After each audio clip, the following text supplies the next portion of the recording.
Chemical জাত প্রসাধনী ব্যবহার করার কারণে চুল পুষ্টি সংগ্রহ করতে ব্যর্থ হয়, তখন চুলগুলো আপনি আপনি ঝরে যায়। দর্শক মন্ডলী, আসসালামু আলাইকুম। আমি আজ মানব দেহের একটা গুরুত্বপূর্ণ অঙ্গ মাথার স্কাল্প। এই স্কাল্পে অতিরিক্ত গরমের কারণে এবং আমরা বিশেষ করে খাবারের অনেক বদ অভ্যাসের কারণে এবং রাস্তার ধুলাবালিগুলো আমাদের চুলের ভিতরে জমা হয়ে যায়। জমা হয়ে যাওয়ার কারণে এখানে বিভিন্ন ধরনের কম্পাউন্ড তৈরি হয়, যে কম্পাউন্ড গুলো আমাদের কিছু রোগের সৃষ্টি করে। আসলে আমরা যে বাজারে কেমিক্যাল গুলো ব্যবহার করি শ্যাম্পু হিসাবে এবং সাবান হিসেবে, কেমিক্যাল গুলো কি করে আমাদের চুলের গোড়ায় যে প্রাকৃতিক সিস্টেম রয়েছে, এই সিস্টেম এবং চুলের গোড়া পুষ্টি সংগ্রহের সিস্টেম, যেটা বাধাগ্রস্ত করে। চুল যখন রক্ত থেকে পুষ্টিকণা সংগ্রহ করতে ব্যর্থ হবে, তখন এই চুলটা ধীরে ধীরে মরে যাবে। যেরকম গাছের গোড়া যদি সে মাটি থেকে রস আরোহণ না করতে, তো গাছটা নষ্ট হয়ে যাবে। চুলের গোড়ায় এরকম আমাদের স্কাল্পে যে ছোট ছোট রক্তনালী গুলো রয়েছে, এই রক্তনালী গুলো কি করে আমাদের চুলকে পুষ্টি সরবরাহ করে। কিন্তু আমরা কেমিক্যাল জাত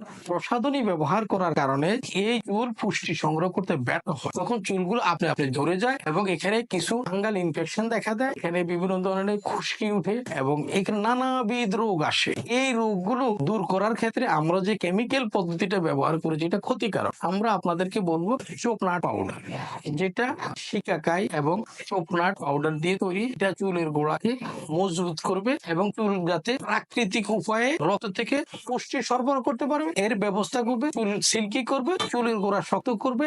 এখানে বিশেষ করে ঘাম, গরমি এবং অন্যান্য ধরনের ধুলাবালির কারণে যে একটা অ্যাসিডিক এনভায়রনমেন্ট ক্রিয়েট হয়, এই অ্যাসিডিক এনভায়রনমেন্টটাকে সে দূর করে দিবে এবং এটা ক্ষারীয় পরিবেশ সৃষ্টি করবে। আর এই যাবতীয় স্টিপাইলোকক্কাস, স্ট্রেপ্টোকক্কাস, গনোকক্কাস যে ব্যাকটেরিয়া গুলো আছে, যেগুলোর কারণে আমাদের বিভিন্ন ধরনের স্কাল্পের রোগ হয়, এই রোগগুলো থেকে মুক্ত করে দিবে এই চোপনাট পাউডার। জীবাণুগুলো এভাবে আস্তে আস্তে ধ্বংস হয়ে যাবে। চুল পুষ্টি সংগ্রহ করতে পারবে, চুল হবে কালো, দ্বিগুণ, লম্বা, এক কথায় রাজকুমারী চুল আপনি পাবেন ইনশাআল্লাহ।